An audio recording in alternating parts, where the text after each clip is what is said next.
Խրիմյան հայրիկի օրերից մինը, հեղինակ Հովհաննես Թումանյան։ Խրիմյան հայրիկը Թիֆլիս գտնված ժամանակ մի օր կանչել էր սովորականի նման զրույց անելու, թե իր գրած ոտանավորները կարդալու։ Պետք է ասեմ, որ շատ էր սիրում ոտանավորներ գրելը և իրեն նշանավոր բանաստեղծ էր համարում։ «Գիշերները քունս չի տաներ», ասում էր, «սենյակում կշրջեմ, կծխեմ ու կգրեմ»։ Մի պայծառ գեղեցիկ առավոտ էր։ Մտա Թիֆլիսի առաջնորդարանը։ Նախասենյակում մի խումբ խնդրատուներ էին կանգնած։ Նրանց միջից մի ծերունի տիրացու, որ ճանաչում էր ինձ, առաջս կտրեց, խնդրեց, որ միջնորդեմ կաթողիկոսին իրեն օգնելու։ Խոստացա, ներս գնացի։ Արևը լցվել էր սենյակը, ու հայրիկը Աստվածաշունչի նահապետներից մեկի նման գահավորակին թիկնած ծխում էր։ Քեֆը լավ էր, ու դեմքն էլ պայծառ օրվա նման։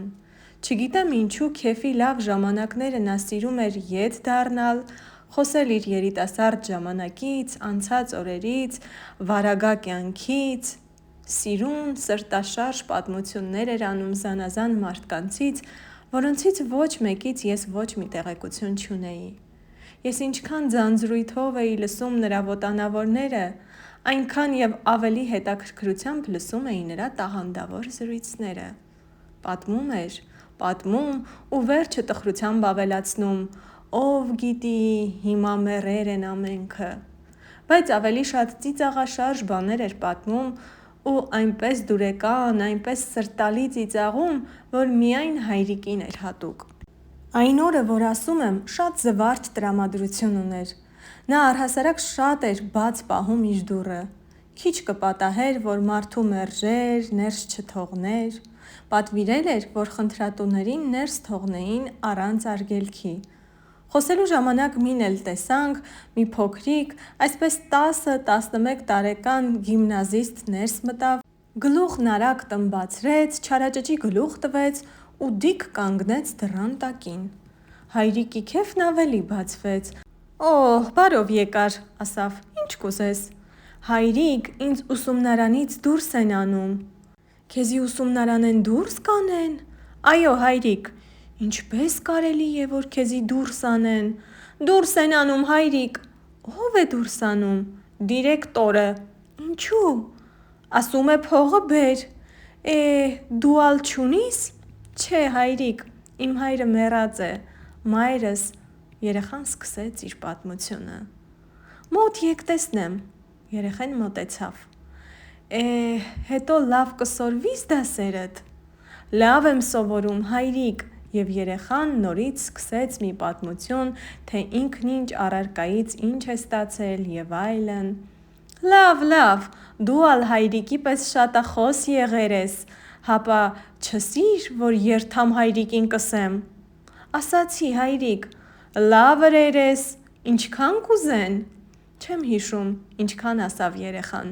Հայրիկը ձեռքը տարավ կողքին դրած բանի տակը, փողը հանեց, տվեց իրեն ու զանգահարեց։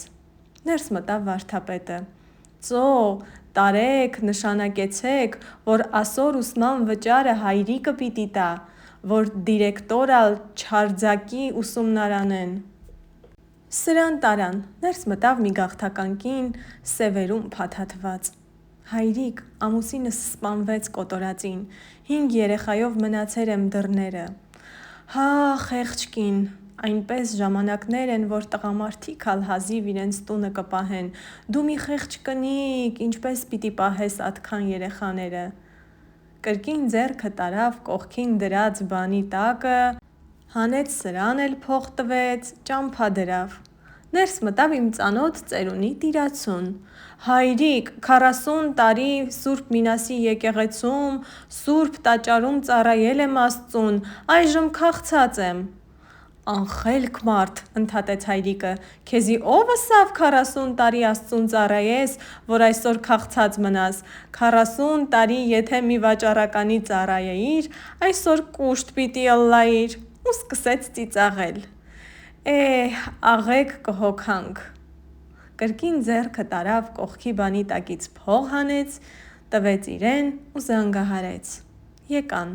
«Ծո տարեք, ըսեք ասոր թոշակ կապեն»։ Եվ այսպես ամբողջ օրը։ Ահա և պատմվածքն ավարտվեց։ Եթե հավանեցիք այն, բաժանորդագրվեք իմ ալիքին նոր ստեղծագործություններ լսելու համար։ Ի դեպ, իմ ալիքի վիդեո բաժնում կան նաև ուրիշ հետաքրքիր տեսանյութեր։